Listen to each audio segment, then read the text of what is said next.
it's time to sit back and relax with your favorite drink. And listen.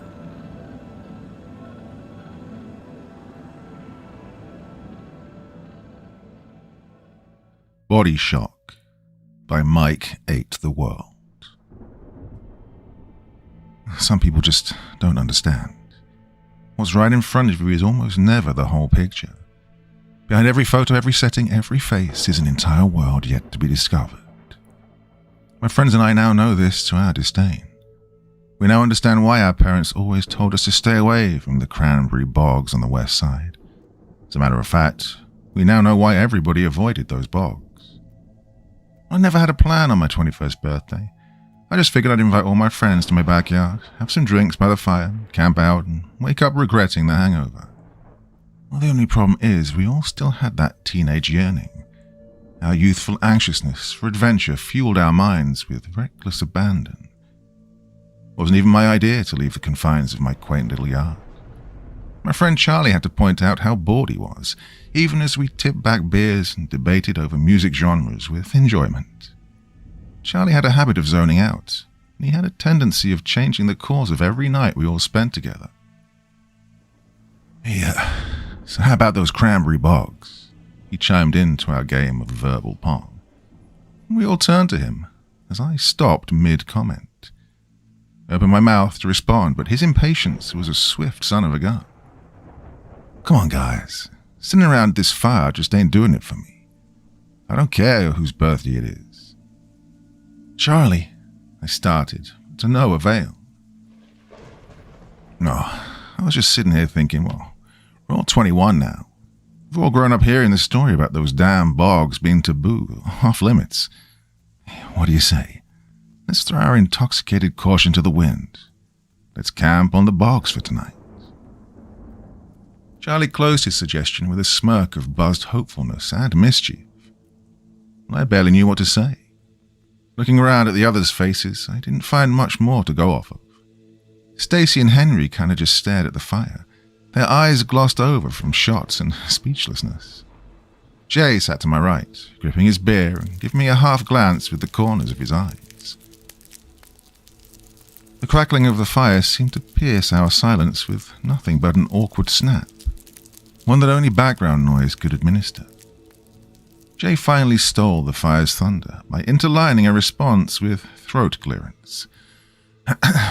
Charles, my friend, didn't you hear that story last week? 2 young kids with the dog. Nobody's heard from them. That only adds to what our parents have always told us. There's something wrong, something dark about the whole wooded area. Yeah, those bogs aren't safe. Why, Jay? Charlie chuckled while throwing his beer bottle into the fire. The glass broke with a muffled shatter, sending sparks up in front of our faces, revealing Charlie's now sinister expression. Why, what? Jay shrugged. Why are the bogs so evil? Because a couple of dumb kids had some careless parents? Because that old man turned up dead by the water? Because they found a girl murdered at midnight in the sandpit? Unsolved mysteries, man. Jay shook his head and grabbed another beer, not yet opening it. Charlie lit up a smoke and leaned forward to scan us all with squinting eyes, beady and disgusted by our cautious rejection. He spoke slowly and carefully now, his voice calm but to the point. Jay, all I have to say is, shit happens. People die every day, sometimes in one place more than others. The bogs are overgrown dark and the paths winding. It's easy to get lost, but it's also easy to hide. Anyone could be out there.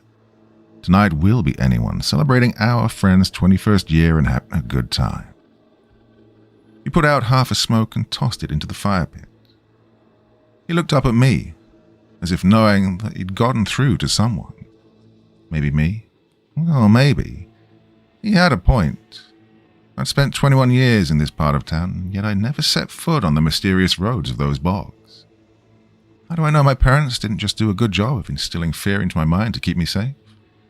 Well, Stacy finally chimed in, standing up out of her chair slowly. Charlie's right. Why go to our graves never knowing what's really out there? Who knows? It could be fun. Henry grabbed her hand sternly, shaking his head. "Babe, you're drunk. Sit down." "Shut up, Henry. I've only had a few shots. Drink your beer."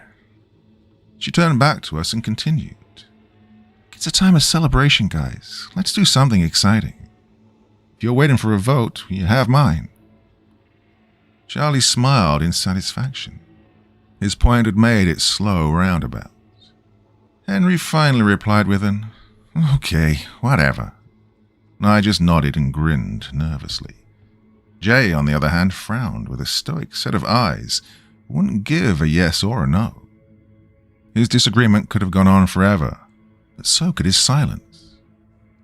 As we all stood up to clean and begin our little walk down the street, I began to think about where we were going.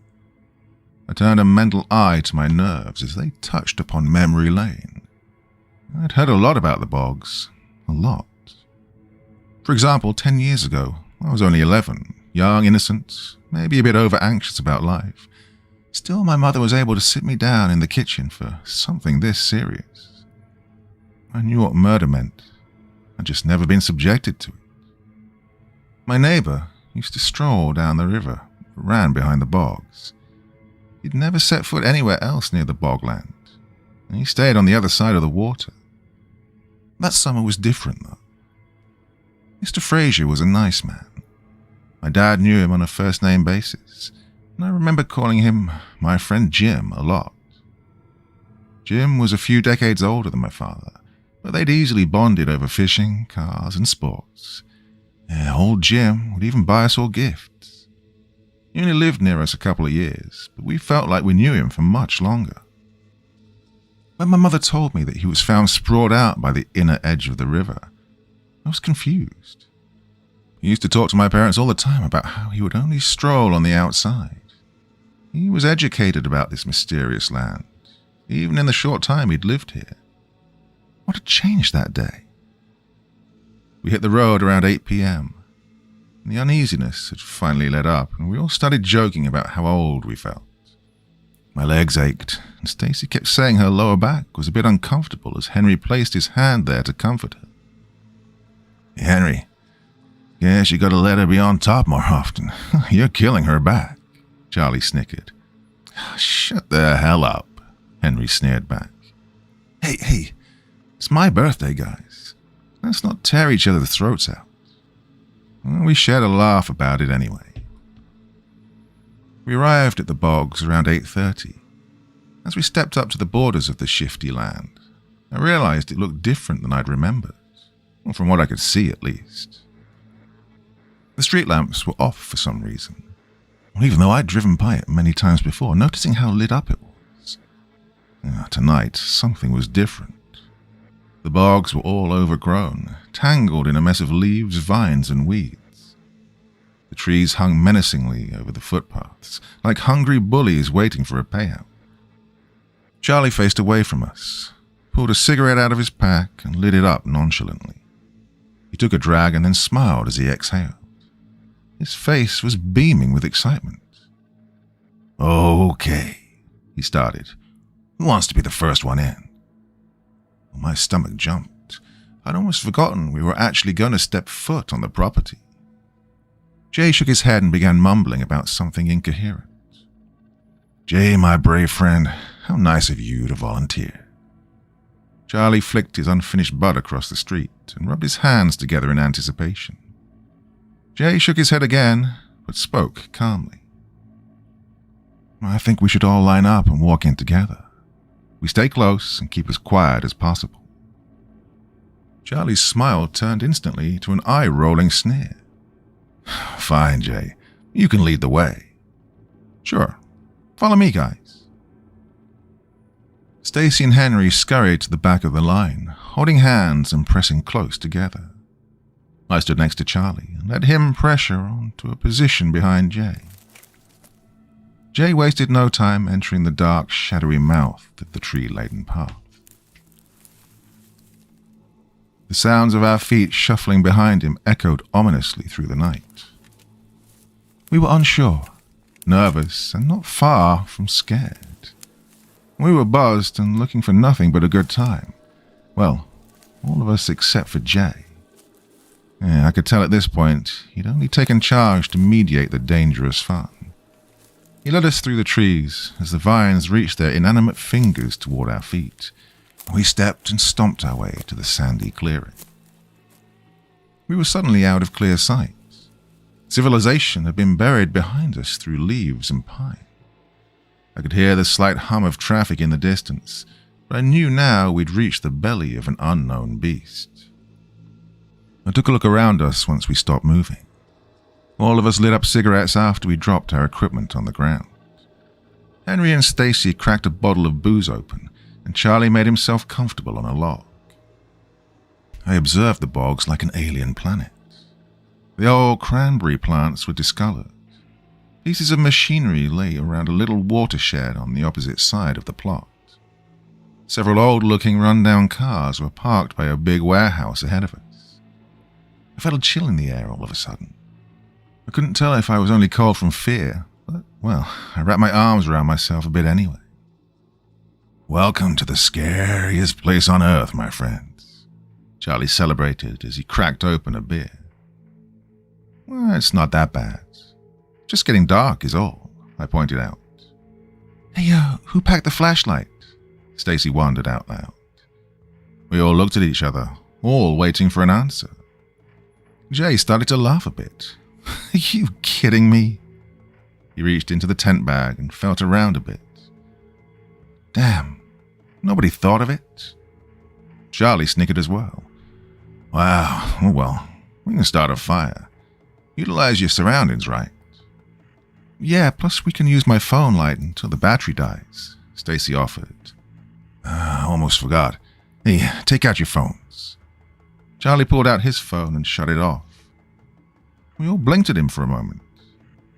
Henry took out his phone and waited for a reason, and the rest of us did not follow suit.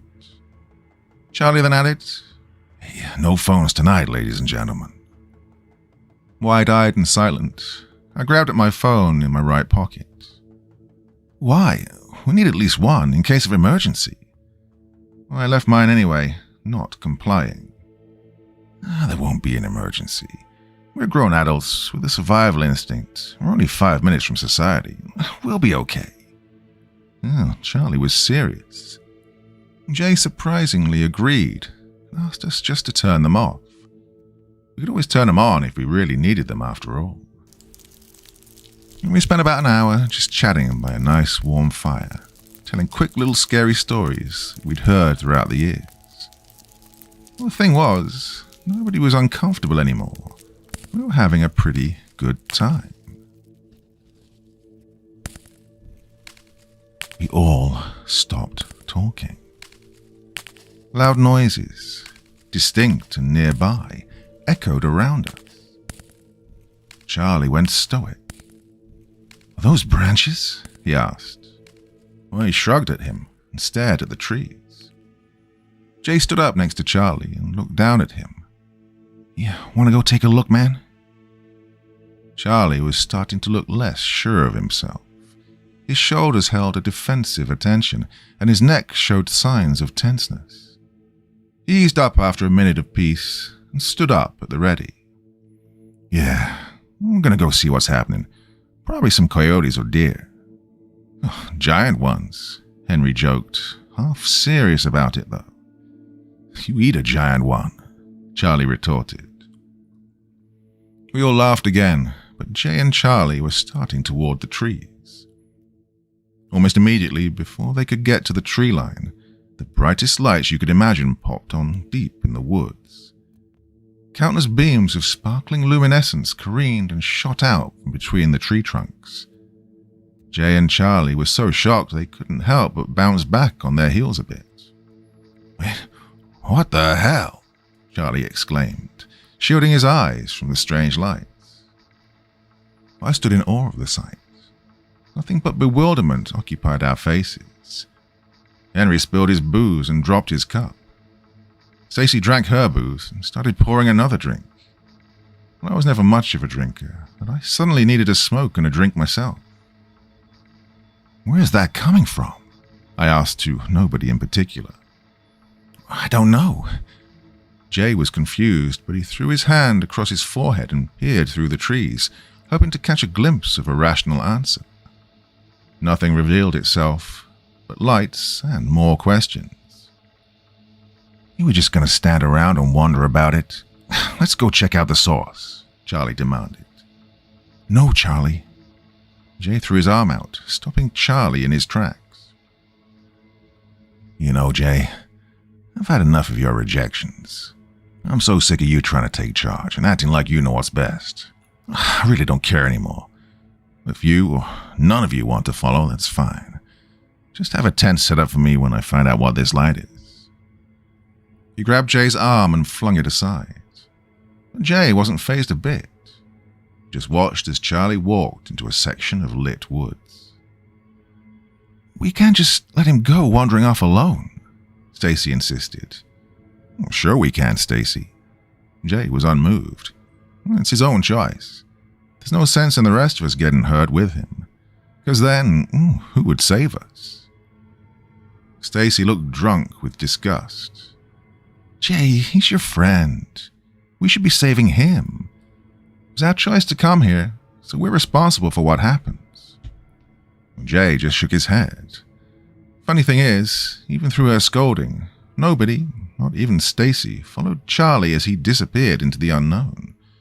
We were all simply too tired, or maybe too buzzed, or too scared.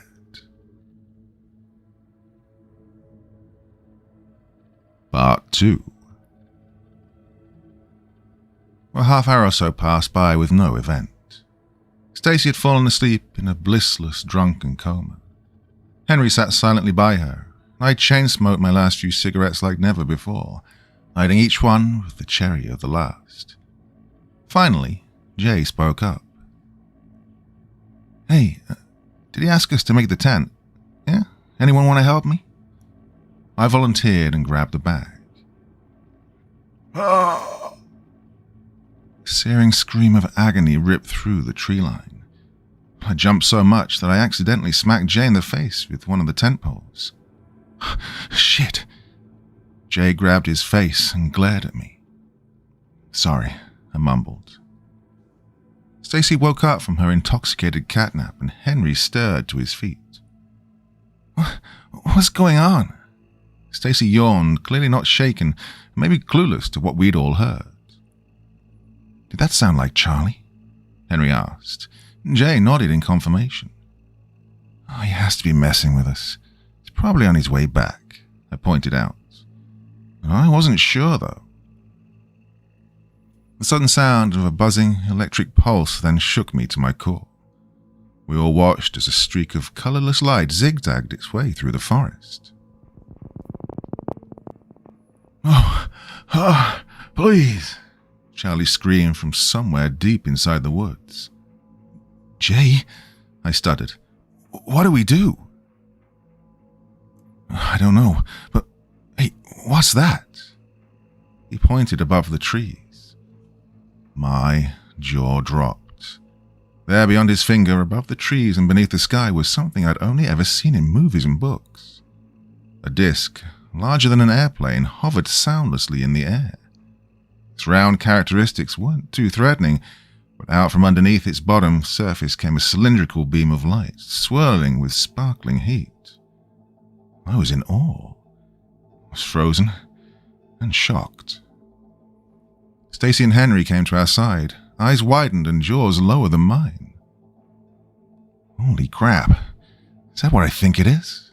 Henry asked, practically laughing in bewilderment. Well, Jay and I nodded. It appeared to be alien. It didn't look like any aircraft I'd ever laid eyes on, at least not in real life. I wasn't about to jump to conclusions, but it was shooting lights, and I felt permitted to assume. The light clicked off. We all jumped back and didn't have much time to react. The strange disc sped away into the night. My eyes and brain just couldn't explain. One blink.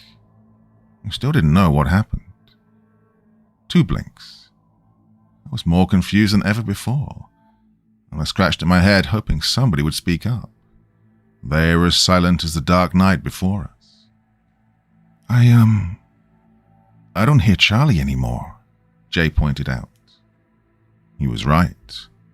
Not only did I not hear him, I didn't feel like he was out there either. A wave of fearful emotion crawled into my veins. I didn't want to feel the truth any more than I wanted to hear it. Is he dead? Henry asked, dumbfounded. Jay shook his head. I don't know, man. We all decided it was probably best to sit for a moment and collect ourselves. We gathered around our little fire and half-heartedly prodded at conversation, but nothing was interesting. I kept peeking at the trees, hoping to see Charlie. Jay kept twiddling his thumbs and scratching his neck. He was a nervous wreck. I couldn't take the waiting anymore. Finally came to my senses. I stopped Stacy from pouring a shot and spoke my mind quickly. We have to go look for him. Jay stood up, nodding in agreement. Yeah, I can't handle this, guys. We can't just sit here and hope. Henry and Stacy looked at each other. Stacy agreed with us as well, but Henry was clearly exhausted. Now, Henry's a great guy, don't get me wrong. He'd walk to the ends of the earth for his friends. He actually drove to Colorado to pick up Jay when his uncle had kicked him out. He lent Charlie $300 when he missed a car payment last year as well. So, well, his qualities in friendship are not in question when I tell you he refused to help us find Charlie. I can't even keep my eyes open, guys. I don't think I can walk who knows how many miles through trees and darkness. I'm drunk and tired. Stacy grabbed his arm. Babe, me too. But that's our friend out there. He could be hurt. I'm scared. That's his fault. He wanted to come out here. Everybody warned him it wasn't safe. Yeah? Yeah, well, we came here with him too. You knew something weird could happen. Now we face the consequences. Get your drunk ass up and come with us. Henry stared, waited and glared at her for a few moments. The gloss in his eyes reflected Stacy's sassy smirk. They really loved each other. You could see that in their body language. And so, not unwillingly, Henry took her hand with a, "You're right," shrug. They stood up together and faced Jay and I. We were all in this together now, for sure. Approaching the tree line this time was a bit more unnerving than when we'd originally entered the bogs. There was now a weathered fear involved, as well as a missing member of our party. I couldn't imagine what lay beyond the tangled webs of vines and creaking wood. After that disk in the sky, I now saw the landscape surrounding us as an actual alien land. I felt watched, observed, and weak. I was helpless and underdressed. I actually felt disarmed. Hey, you okay? I felt Jay nudge me with concern.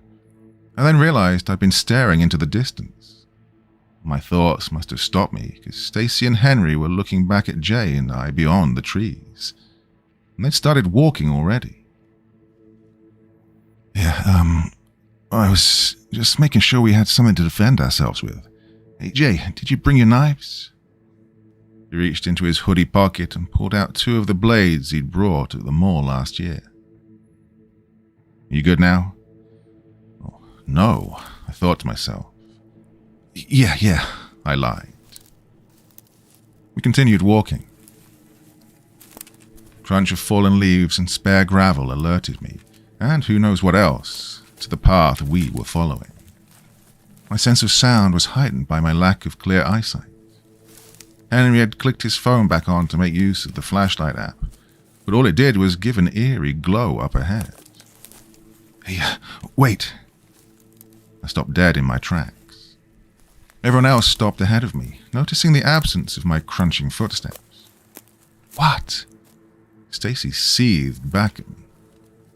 Up ahead of Henry and Stacy, through some bunches of trees, a strange ball of light flickered a bit.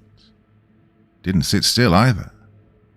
It seemed to be circling a possible clearing. I pointed to it. Once I did, it immediately caught Jay's attention. He turned Stacy and Henry to it and stuck his finger out so they could see it too. And they did. Put my finger to my lips and joined their party of confusion. I shushed their muffled mutterings so they could hear what I was hearing. That on and off zap of energy reminded me of the burst of electricity from earlier. "Hey, you hear that?" I asked. They nodded in unison. None of us were too certain on moving after that either, but, well, we couldn't stop now. Henry took the first steps toward it, Stacy close in tow. Jay now had his hand wrapped tight around a knife in his pocket, and I scurried after them with hesitation. I felt my heart pound against my chest the closer we got. I could see the structures up ahead now. A garage-type building sat behind a gate. Inside that gate, tall poles stood to the left and right. We were getting closer. A wire was strung up between the two poles, and it continued into the building through an opening. We weren't even 10 steps from the gate now. A surge shot through the wire. Sparks flew up around the pole, stopping us from nearing the gate any closer. I watched as a blue ball of light circulated on the outside of the wire and moved its way to the left, making a corner into the opening of the structure. "What the hell is that?" Stacy whispered. Nobody answered. None of us knew what we were looking at exactly. Some sort of electrical building? Where was the electricity coming from? Who was running the equipment? The chills in my body were starting to bug me more and more. "This is unbelievable," Jay muttered. "So, do we try and get inside?" I couldn't believe I was the one who'd asked that.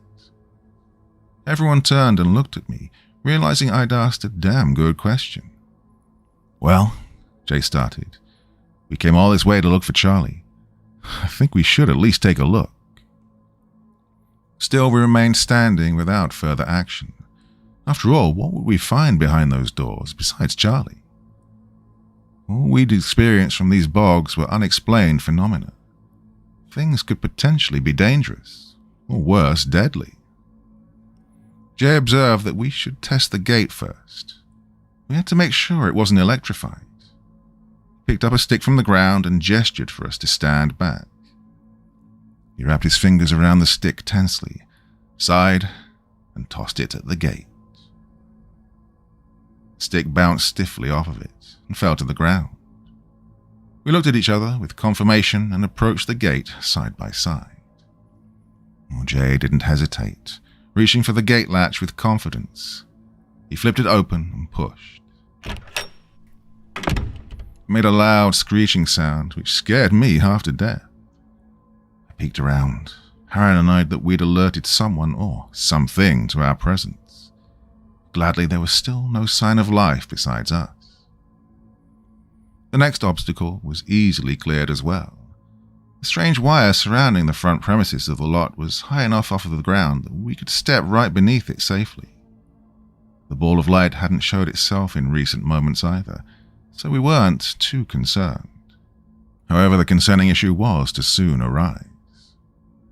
We arrived at a small front door, shuffling into a close-knit huddle behind our unspoken designated leader, Jay. At this point, he was subconsciously leading the way, with concentration masking a focused fear factor beneath. He peered carefully into the window through the door, but to no avail. Thickly settled dust sat on the inside of the pane. Beyond that, the generic white shade dangled plainly, yet effectively concealing what lay on the other side.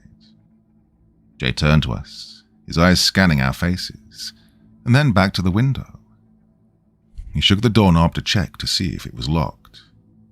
"Hey, I think it's unlocked," he stated breathlessly. "Open it," Henry seethed, squeezing Stacy's hand and looking around at us frantically, just praying nobody would notice us. "No," I intervened quietly, but with urgency. "Why not?" Jay and Henry asked in unison. "Because, what if whoever took Charlie is right behind the door? Then the chances are we'll be snuffed out on the spot. We don't really have time to come up with a break-in plan, put it into action, and assume all of us are going to pull it off. No, let's just take our chances with it, plan A. Walk through the front door." Jay grinned and patted me on the shoulder.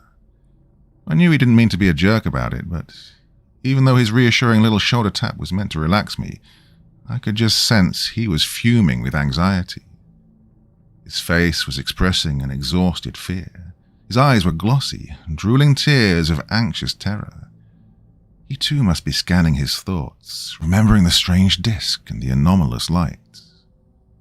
His hand gripped the doorknob so hard I could hear a crack in his knuckles.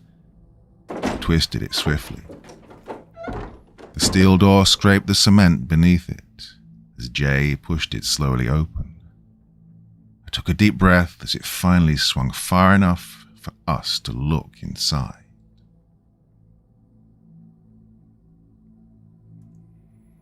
Part 3. I was surprised. There beyond the doorway lay an empty-looking hallway, dimly lit by a single dusty bulb. My hand still shook with nervous adrenaline, though. Jay stepped inside for a second, before gesturing us to follow him. "Jay, should I shut the door behind me?" I questioned quietly. "No, keep it open in case we need to run." I gulped. I'd never thought of that. What if what we're dealing with is that dangerous? Are we going to be running for our lives anytime soon? The hairs on my neck were standing alert now, chills marching through my body. As we creeped, Mystery Inc. style, through the hall, I noticed to the right of the dim light was another door, this one solid grey with a black doorknob. Stepping closer, I saw a white sign with red lettering to the left of the doorway. Jay saw it too, and he read aloud in a hushed voice. "Warning. High voltage. Proceed." "What?" Stacy scoffed. "What's that supposed to mean?" "Proceed," I said dumbly. "I think it means nothing tonight is going to make sense," Jay replied, already reaching for the black doorknob. "Oh, wait," I practically shouted. Jay turned to me, confused. "What?" "Well, I don't know. I'm just not sure if we're ready for this." "I'm all ready now, and I'll be in 5 minutes, when I've had enough time to second-guess it." He swung the door open sharply. Suddenly, we were welcomed by an overwhelming pool of light. It washed through the room like nothing I'd seen before. All 4 of us shielded our eyes with our arms and hands. And then, as quickly as it happened, it dimmed back to a tolerable level. We were at the brightness of a normal living room lamp now. Cautiously, we all adjusted back to normal and began observing our surroundings. It was like a plain old hangar of some sort, military-like. The only difference was, it was empty. The walls and floor were bare, except for... On the opposite side of the large garage was a table. What I noticed from there paralyzed me. It wasn't a table. It was a hospital bed. Strapped electric chair style to the arched bed was a figure that I recognized all too well. "Charlie," I whispered. Jay, Stacy, and Henry breathed heavy sighs of relief when they brought their attention to him too. "Charlie!" Stacy cried out in excitement. Henry threw his hand over her mouth urgently, looking around us as the echo of her voice surrounded the hangar. "Babe, you can't do that. Remember where we are." Henry then let go of Stacy, and she blushed and hung her head in embarrassment. "Sorry," she mumbled. We walked slowly but steadily toward Charlie, never breaking our close huddle. As we got closer to him, I felt a sharp pain in my stomach. I looked to the right of Charlie's bed. A box with wires circulated underneath the legs of the bed. Something was wrong, and I was soon to realize why my instincts were acting up. Jay stepped up to Charlie first. "Hey, bud, it's us. We came and found you." Charlie never spoke, never stirred. He looked alive, but unconscious as all hell. "Charlie, we're here. Wake up," Jay continued. A clang from an upper level inside the building startled us. Jay looked concerned, his eyes watering with impatience. "Charlie, you idiot, wake up. We've got to get you out of here. Jay snapped and pulled out a knife. He unsheathed it, sending Henry, Stacy, and I stumbling back. "Whoa, Jay," I gasped. "What?" he asked. "I'm going to cut him free." Blinked a couple times and sighed with relief. Thought he was just so mad that he was going to put the knife in Charlie. I shook my head as Jay began carefully cutting at the ties. To our surprise, Charlie's eyes were starting to open. "Charlie," I whispered with a smile. He blinked, and he started to eye us a bit. I noticed his face was covered in dirt, and his mouth seemed stressed as if he hadn't used it in a while, or maybe his jaw was just tense from screaming for help. Suddenly, his eyes went wide, and he moved his head from side to side. "No, Charlie, don't move," Jay ordered him. "I'm cutting your ties. I don't want to cut you." He grumbled, still shaking his head. Finally, he started using real words. "No, Jay, no," he cried, clear as day. "My limbs are paralyzed. You can't save me. You all need to leave." "What?" I stuttered. Henry and Stacy grabbed each other tightly. Jay pulled his knife away. "Dude, I'll carry you. I'm not leaving you behind." "No, it's not worth it. They've taken all of my strength already. I'm screwed. Just leave me here. Get home safely. Just go." "They? Who's they?" Stacy whimpered, startled by Charlie's stubborn desperation. "Those things. They have a leader. Look, the town cops are all a part of it. Or at least Officer Hendricks is. Oh, it's all so screwed up. And I couldn't believe it." We all stood frozen in silence. Charlie continued. There's people here. Some not of Earth. Officer Hendricks has partnered up with them for some experiments on humans. He already killed a girl that was here today. Oh, she was young with a bossy little attitude. Hendricks said she had some inner leadership order, that if sapped out, could give him and the other things some sort of paranormal powers. I don't know, guys, but they're doing the same thing to me. They already took my motor skills. Can't even think as fast as I used to. I was choked up with sadness and fear. I could tell my friends were too. We couldn't believe it. "Whatever," Jay snorted. "I'm getting you out of here anyway." Jay started cutting away at the ties again. "Jay, stop. Just go before..." Charlie's desperate worry was cut off by the sound of a metal door opening to our right. I turned and looked. It was Officer Hendricks in a long blue lab coat, a needle in hand. Well, he sneered. "The neighborhood punks I pulled over last summer. All in one room together. This is too perfect." "Hendricks?" Stacy stammered. "What are you doing here?" "Sweetheart, this is my home. So I'm going to ask you all, what are you doing on the bogs this late at night? I heard these woods can be murder." His words, followed by a buzzing noise, caused us all to jump. Oh my, it's time. Hendricks started stepping toward Charlie. Jay threw himself in front of Charlie, denying passage to him. "Don't take another step, asshole. Get away from him."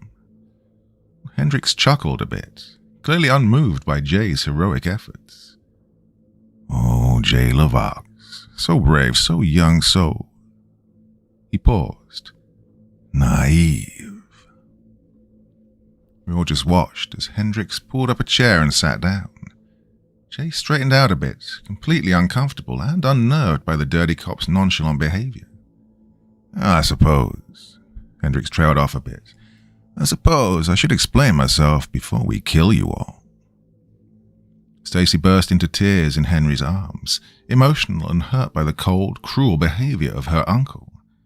That's right, this psycho is part of Stacy's family. Until that night, none of us ever knew he was like this. Just seemed like a normal, douchebag cop. "Oh, Stacy, it's okay. Your father will get a much less bizarre answer when he asks what happened to you, I promise." Why are you doing this? She sniffled and sobbed, glaring through teardrops. Well, if you'd shut up for a moment, maybe I'll get to that. Hendricks slammed his hands on the arms of his chair, sending another loud echoing noise through the whole room. Stacy shut up abruptly. Now, who's ready? Yeah, Hendricks, tell us, Jay demanded. Well, please, Jay, call me Tim. But your name's Hubert, Stacy mumbled. Excuse me, little missy, that was the name my dirtbag mother gave me.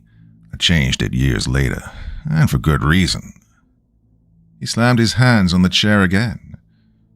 I was getting tired of this by now. Please just tell us, I sighed in annoyance.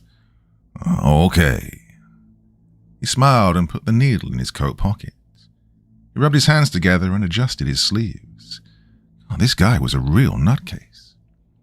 Okay, he repeated. Who believes in power? Well, none of us answered. Hello, anybody home? That's okay. I know you're all shaking in your boots at the sight of me. I'm too much, right? We all remained silent. Power sits inside all of us, some more than others. My friends and I have developed a way to convert that power into an energy one can harness and place inside a new host. Guess who that host is these days? He turned his thumbs on himself and mouthed, This guy. Nutcase. What friends? Jay asked confidently. My wonderful, technologically advanced friends from out of town. He laughed at his own awful sense of humor. Again, Tim, what friends? Jay insisted. Have you not figured out that yet, really? God damn it. They're aliens. Even though I'd already silently confirmed this, it still chilled my bones again. To hear it from him was just a whole new monster in itself. Aliens aren't real, Jay stated plainly. Of course they are, I assure you. Only these ones have lived on this planet for longer than we have. They've been among us for centuries. Almighty Master, bless them. Tim clasped his hands together then. Almighty Master, centuries of aliens walking among us. I became flustered all of a sudden. Almighty Master? Jay shook his head. Never mind that. Let's get down to business. We gasped and spread ourselves out a bit. Business? Henry gulped. Out of my way, kids. I'm already late in taking care of this. Now be quiet and step aside. No! Jay lunged at Tim's shoulder first. The psychopathic cop grabbed Jay effortlessly, disarming him of motion and holding him in place. Oh, poor Jay. You try so hard. Well, you have leadership abilities, but it's simply not backed up by any real strength to follow through with. Well, maybe a nap will take you back up to standards. Tim pulled the needle out of his pocket as Jay squirmed and we all screamed out loud. The needle entered Jay's neck without further ado. Jay's squirms rapidly turned into flailing, and then his eyes drooped and he fell limp. Tim then tossed him aside. He looked at us with a relaxed grin, no affection behind his cold eyes. Oh, I almost forgot you were all watching. No worries, it's a safe new drug.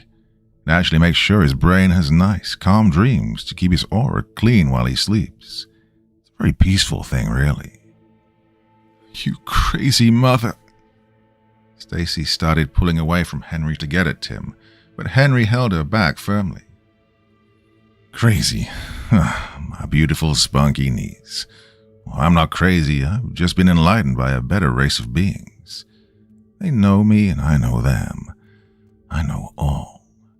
The power they've bestowed upon me has made me the most powerful man in the world.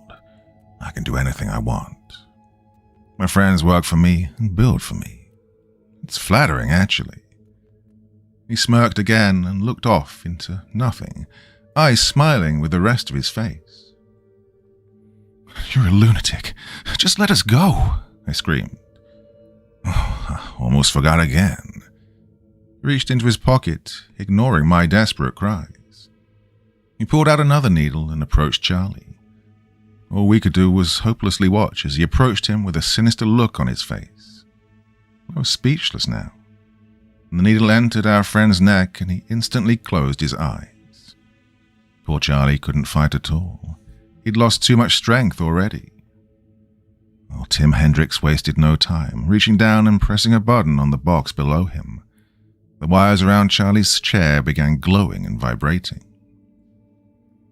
"Oh, I'm so thankful for this knockout drug," Tim stated. I got sick of him screaming for help. Such an annoying, desperate scream. And for what? Nobody's going to save any of you. So cold, so unaffected by his surrounding peers. He's in his own alien world.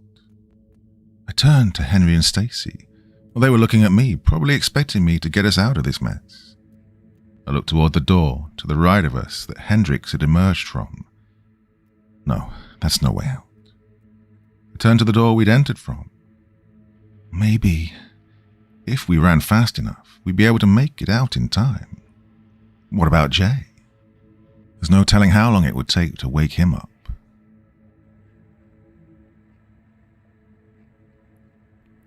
Part 4. I saw Henry sneakily check his phone for service. He looked at me and lightly shook his head, confirming to me that we were truly alone out here. Surely I was now feeling helpless. "So," Tim called out excitedly, "who's gonna be next?" I thought quickly, and then I surprised myself. Nobody. I reached into my pocket and pulled out my phone and tossed it at Tim's head with great force. It hit him between the eyes with a thud. "Ah, fuck, you little shit," he screamed with his hand over the spot of impact. During this free moment, I gestured to Henry and Stacy to run. Well, they obliged with a quick start, hand in hand. Unfortunately, they didn't make it to the door. A burst of light shot from the ceiling overhead. It illuminated the room all around, and sparks shot from Charlie's bed. Wait, no. They shot from Charlie's body. "Oh, no!" I strained out a cry of denial, shielding my eyes from the light as I watched the hairs burn off of Charlie. His skin began to droop practically off his body. I now noticed that Charlie had wires going under his clothes. As his skin shriveled, I saw that they were under his skin, too. I puked all over the floor in front of me. Henry and Stacy had stopped and seen this too. They were both crying. Then, just as quickly as it had started, the lights disappeared and the sparks ceased. Tim clicked the box off next to Charlie, still holding his forehead. Blood dripped around his fingers and down his face. He looked up at us, frowning, but eyes gleaming with satisfaction. "Well, that one is fried." Oh, I puked again. Tim scoffed down at me with disgust. "Ah, gross," he said, "all over my living room floor." I sat up and started crawling back away from him. You bastard. You've killed him." I started sobbing. "I didn't kill him. You don't understand. None of you do. Don't get me wrong, he is very dead. Still, I can't get over the feeling I'm actually saving you all. Saving you from your pointless existence.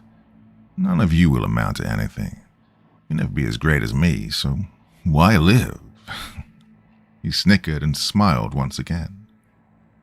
"You're sick, Hendricks. Really sick."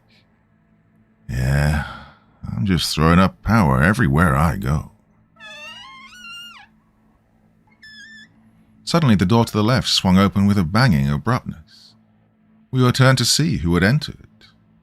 There, in front of Stacy and Henry, stood a man about 6 feet tall. It was a man, but, well, of a different kind. He lacked a nose or ears. He wore a blue lab coat with high brown boots. His limbs were skinny. Most strange of all, his hair was made of wires. I gasped, voice trapped deep within my body. I could never find the words to speak in front of this unusual being. Doctor. Tim perked up when he realized who had entered the hangar. Hello, Tim. I just wanted to let you know. The creature stopped speaking when he saw Charlie's charred, drooping corpse. Its eyes went wide and then squinty with fury, and he turned to Hendricks. I thought I asked you not to go too far with this one. I'm sorry, Doctor. I just can't help myself. I hunger for the rush, the resulting energy, and the power. Hendricks' shoulders dropped, like he was punished. I think this doctor might be Hendricks' superior. Mr. Tim, I understand. Still, we need the specimens for research. I'll cut your funding if you keep it up. He then turned toward me with beady, cold, emotionless eyes. He observed me on the floor, and Stacy and Henry as if he'd just noticed that we were there. Oh, Doctor, these three just crawled in from the woods. I have good plans for them. You won't be disappointed again. Hendricks then smiled faintly. He seemed worried that he would be harmed in some way. Not by the doctor's words, by some use of force. You're using my equipment. If you abuse your position, well, let's just say I know how to use these machines better than you do. Now dispose of that body in the pit. I better not see another one any time soon. With that, he flipped his coat with a turning start and stormed out the door without another comment. He slammed the door with a crashing clang. Everyone was silent for a good minute, but Hendricks couldn't hold his tongue. One of you rats is gonna have to cooperate for me. Production's slow and I need results. That's your own damn fault, asshole, I screamed. You got yourself into this mess. Let us go before it gets any worse. You don't understand. You really don't. I shook my head as I watched Tim begin unhooking Charlie's remains from the bed. I couldn't keep my eyes on him, though. I felt choked up and helpless. Instead, I looked at Jay's motionless body on the floor and started brainstorming a way out of this building. All I could think of was the hallway from where we'd entered the hangar. Jay then started to stir. My eyes widened. I couldn't believe it. That was quick. Psst, Stacy directed at me. I turned to her, and she pointed at Jay. I nodded, confirming that I was aware of his awakening. I eyed him as he slowly began regaining consciousness. I had to think fast. Hendricks began tugging Charlie's corpse into his arms, and I wondered where he'd go with it. To my dismay, he started carrying him toward the hallway I was planning on dipping out of. He carefully opened the door and shuffled on out, leaving the door clanging shut. Jay, I seethed to my friend. He looked up at me, eyes still glossed over from the drug in his blood. What happened? He stammered. We all got up and approached him on the floor. Henry and Stacy helped him to his feet. Well, I wasn't going to begin explaining what had just happened. We'll tell you everything when we get the hell out of here, Jay.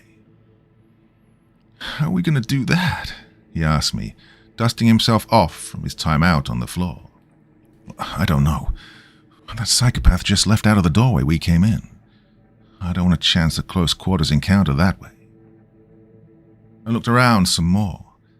The upper levels of the room led to a steel bridge with a doorway at the end. I didn't want to be fearful, but I wanted to take a guess. And the only thing holding me back was not wanting to lead my friends into danger.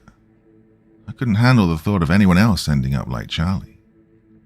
Hey, snap out of it. Stacy snapped her fingers in my face. I came to, realizing I'd spaced out yet again, trapped in tantalizing thoughts. I'm sorry, It's okay. Jay placed his hand on my shoulder, I think to reassure me. I understand. This is not an ideal situation. I'm feeling weak in the mind right now, but look, I also know we have to get out of here.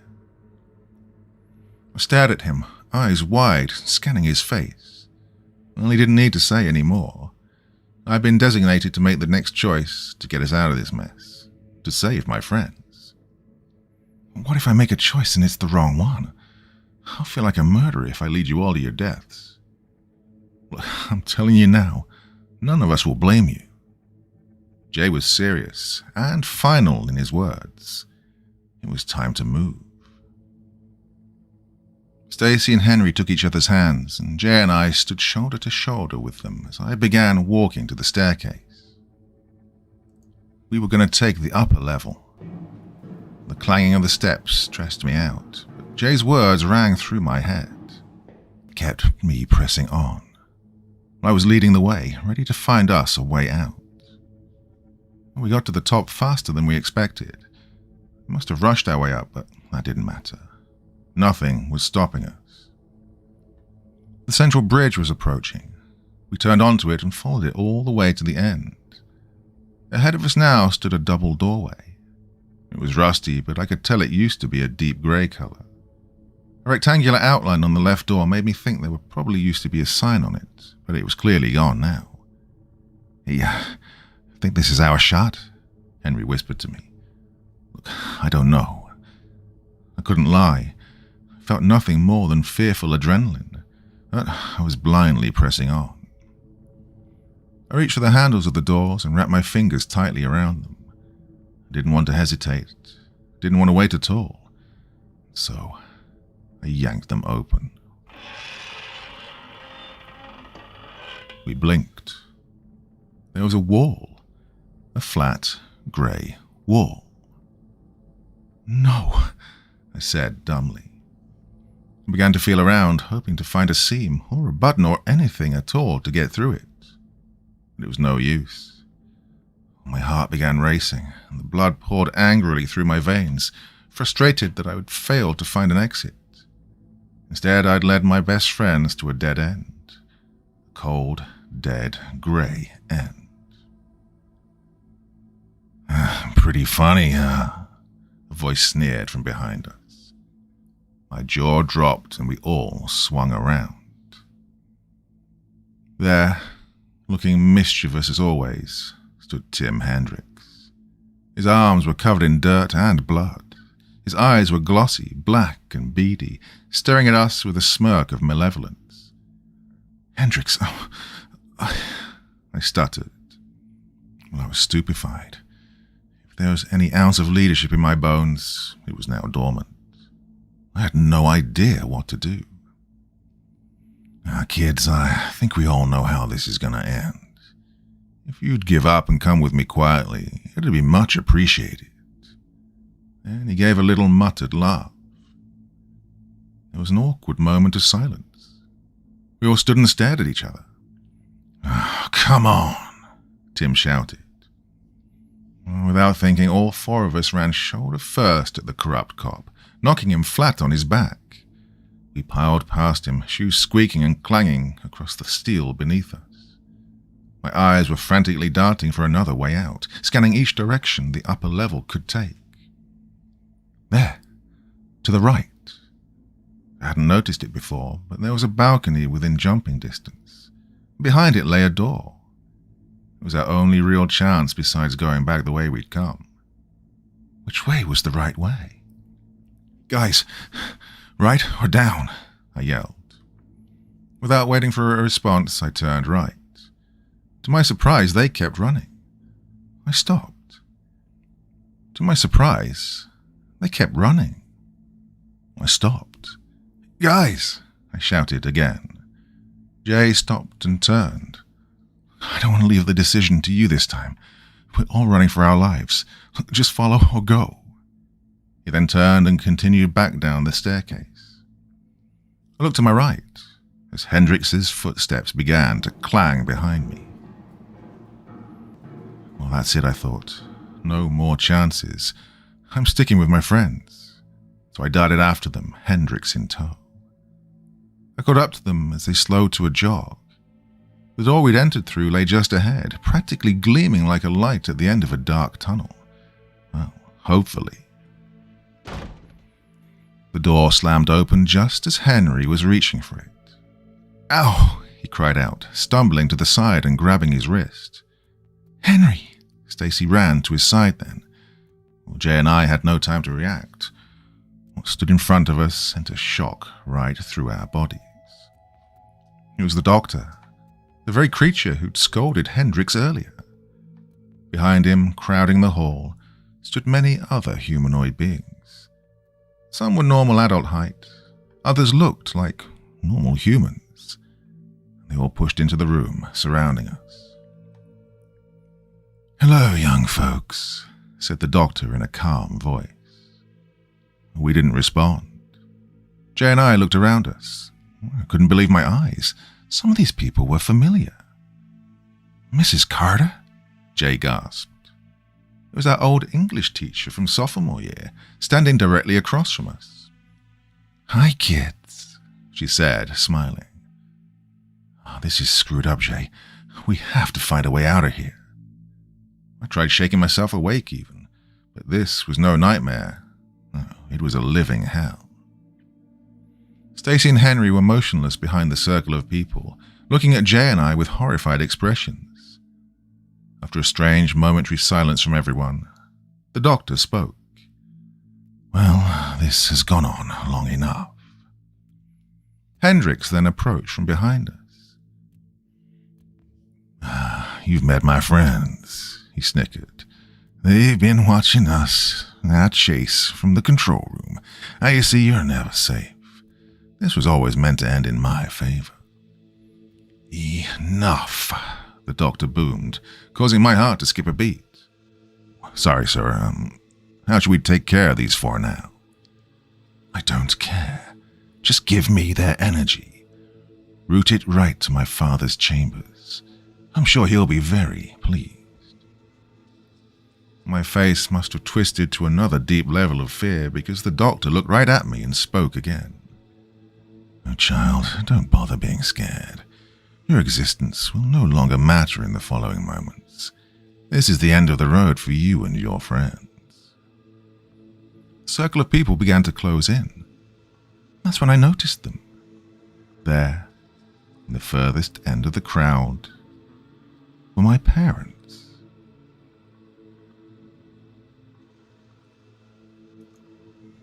Part 5. "Mom? Dad?" "Hey, sweetie." My mom did not smile. She merely cracked a smirk that I knew as her bored expression. The circle opened to reveal them to me some more.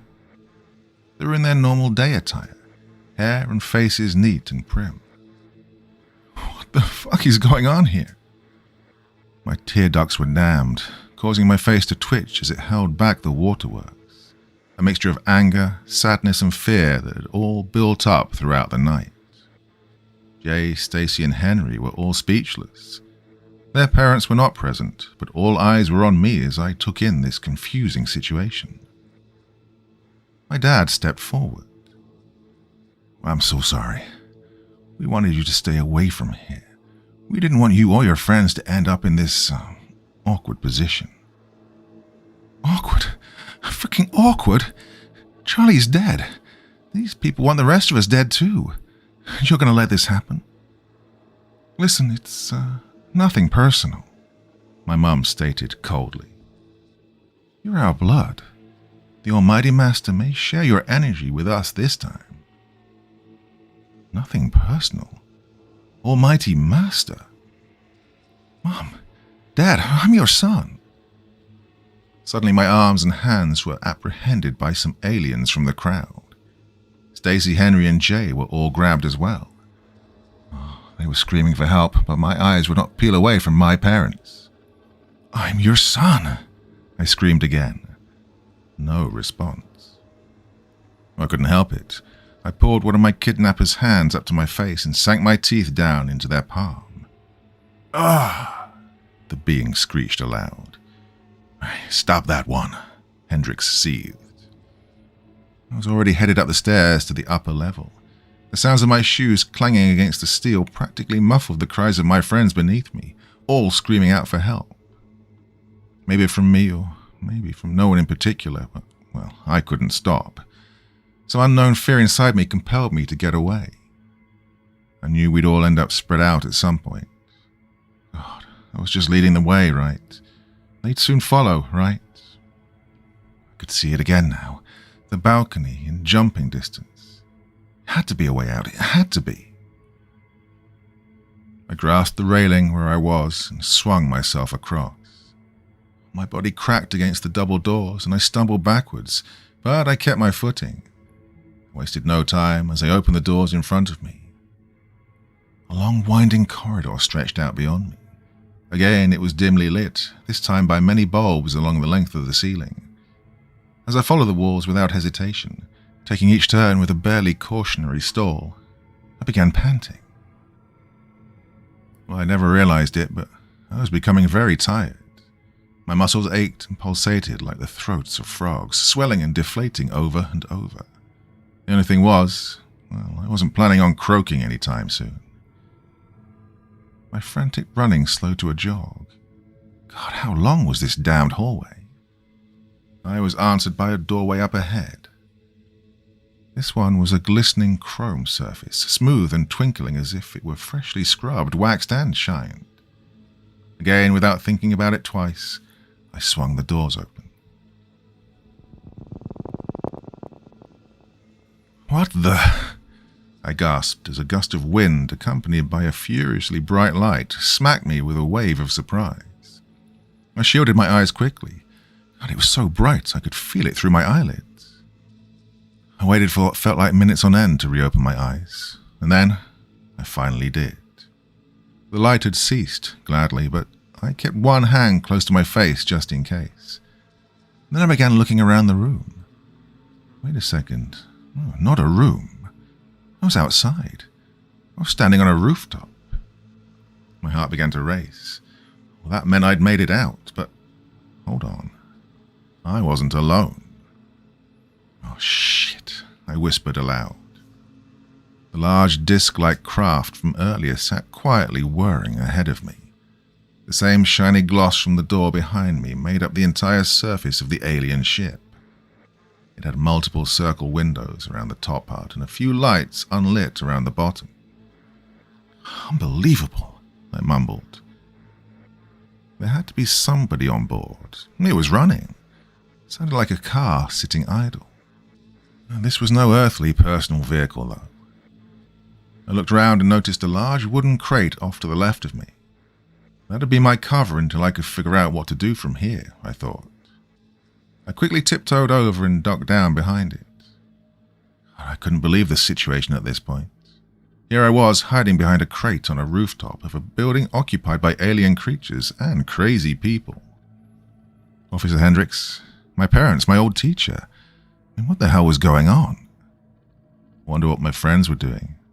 Had they gotten away? Would I find them when I got out of this mess?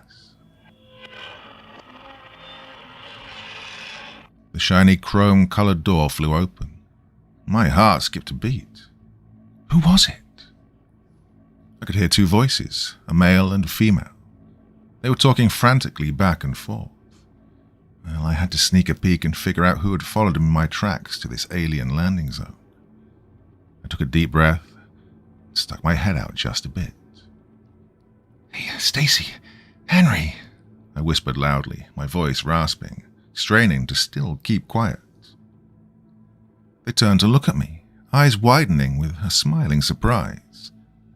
There you are, Stacy cried out, also straightening her voice with a hushed hoarseness. She and Henry shuffled over hurriedly, stooping down to join me.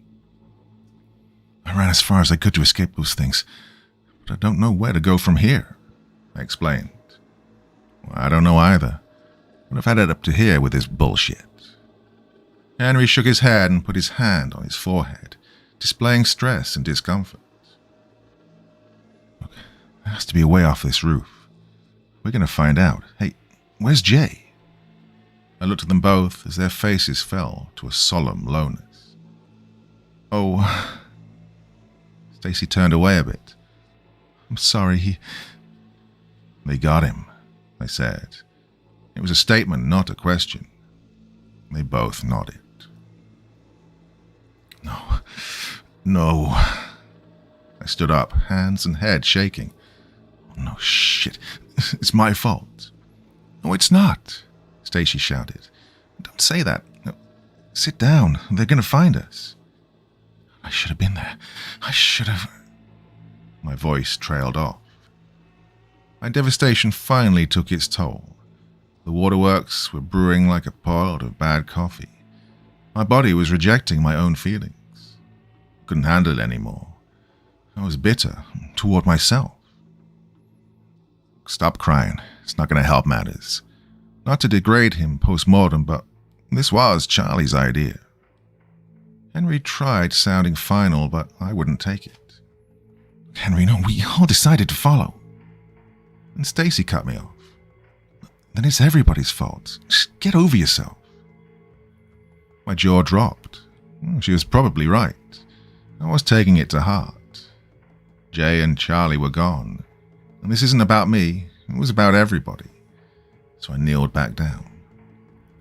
You guys are right. I'm sorry. Let's just get out of here. How? Henry asked. I looked around us. Besides the giant craft, the crate and us, this roof was empty. I turned my attention to the edge of the roof. There wasn't a lip on the edge. The roof was flat on every side and every corner. It was concrete. But what was over the edge? I stood up and walked to the edge and looked down. Below me was a forest floor. Trees surrounded us, but they were too far to reach from the rooftop. Along the walls, there wasn't a ladder or anything else to climb down with. We were at least 2 stories off the ground. Hey, what do you see? Stacy asked. Nothing. I don't know what we're going to do. Just then, the idle whirring from before became louder. It startled me and I turned round. Holy shit! The hatch is opening, Henry yelled to me. No way, I thought. I kneeled back down behind the crate. We all watched in astonishment as the large hatch door began to open up on the bottom surface of the alien ship. Oh my God, what's going to come out of there? Stacy wondered out loud. With a loud hissing sound, the hatch came down. There were no stairs or anything, no slope, so I didn't expect anything to come walking down. Maybe it would come floating out. Then came the vacuum sound, a loud rushing, windy noise with a suction effect like that of a vacuum cleaner. I watched as leaves, dust, and dirt began to recede up into the ship. You're kidding me, I gasped. What? Stacy and Henry said at the same time. Guys, grab onto something now. But there wasn't anything to grab onto. The roof was bare except for the crate, and the crate sat loosely atop the roof. Well, we latched onto the crate, and I hoped it was heavy enough not to move. What's going on? Henry screamed. Don't let go, I shouted.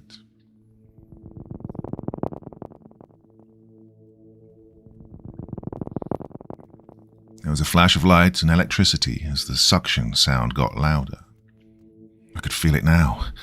I tightened my grip, but I could feel the crate moving. It's trying to take us in, Stacy cried out, scared shitless. Henry and I were just as frightened. I felt the crate sliding inches at a time, us with it. Hold on, guys. We're going to go into the craft with it. We can't get out of this one. Oh, fuck that. Henry rejected my advice as he let go of the crate, but he had no time to run. I watched in horror as his feet were swept out from under him, and he was dragged through the air toward the ship. Henry, no! Stacy screamed in desperation. There was no use. We watched as he was sucked straight up underneath. No! Stacy's voice cracked as she shouted and pleaded for Henry. It's too late. We're going to end up in there too, Stacy. I'm sorry. Look, this could be it. I'm so sorry. And with a pop, the suction got even stronger. Shit, I thought out loud. Suddenly, Stacy, the crate, and I were all viciously dragged across the roof and into the ship. Oh! We screamed the whole way. Smack. My head cracked off the side of the hatch. I didn't even see it coming. I blacked out. Don't know how long it was before I came to, but I woke up before my eyes opened. I heard a loud bickering from somewhere close by. No, Master, I don't know.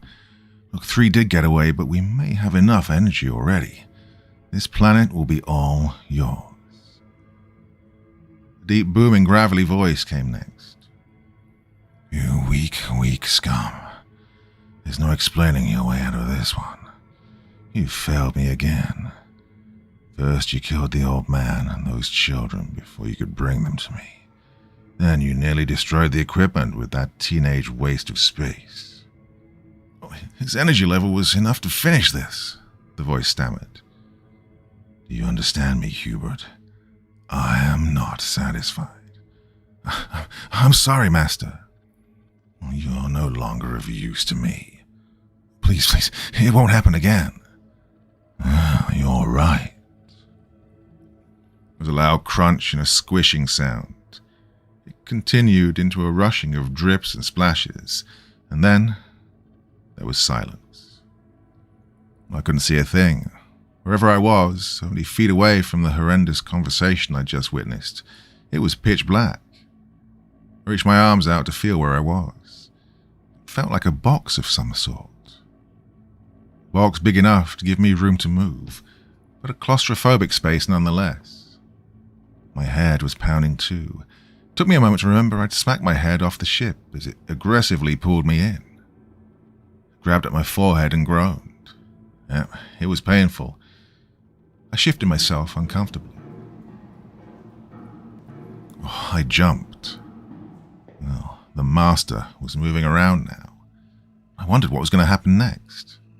Was I going to die? I really didn't know. What was he doing out there? It's okay, young one. Keep quiet. No, please, no. Stacy begged, and I started to cry. Shit, he had Stacy out there. Stop, you useless little girl. And I heard the sound of a hand smack across a soft cheek. How? Stacy screamed even louder now. Oh, you're useless to me. Weak, weak, weak. There was a loud crunching sound. No. I covered my mouth. The dripping and pouring I now recognized as blood followed the clear crunch of bones. This was it. Hendricks and Stacy were both dead. If Henry wasn't already dead, then... well, this master, who or whatever he is, clearly finds us weak. What he seemingly does to us weaklings, I couldn't even think about. God, my stomach was turning. I can still hear him out there. He clicked buttons, opened drawers. He mumbled to himself and paces back and forth. Well, I managed to write this to you all on my phone, from inside this box. I don't know where I am, or even if I'm still on that spaceship out in the woods. Last thing I knew, I'd escaped the inside of a crazy alien-run warehouse of some sort in the middle of the woods in Wareham, Massachusetts. Look, don't come find me. Don't even go out into the bogs here. I would even suggest to you, avoid Wareham altogether. Shit. My phone's dying. Are you moving in there, child? Yeah, you heard me shift inside here. This is it. I'm about to die. Well, my parents won't miss me. My friends are dead. So I guess I don't care that this is it. This is the end.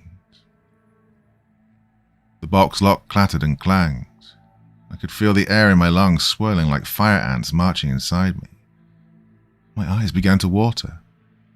Then, click. The box swung open.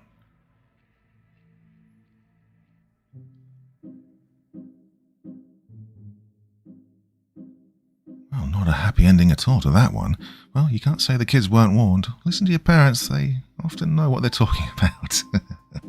Well, it'd be no fun if they just listened to their parents and didn't go into the bog, would it?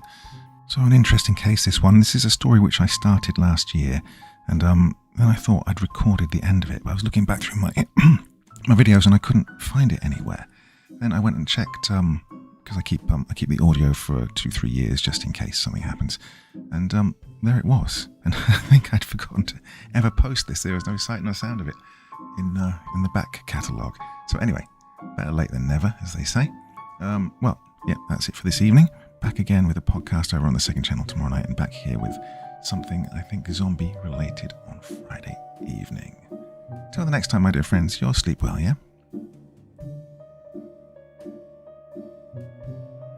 Thank you so much for taking the time to listen to this story today. Really means a lot to me and to the author of the story, of course.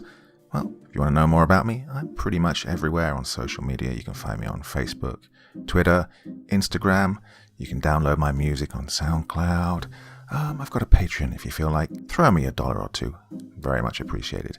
And of course, on Reddit, I have a place where you can leave stories if you want me to read one that you've written. Well, hoping to see you all again very soon.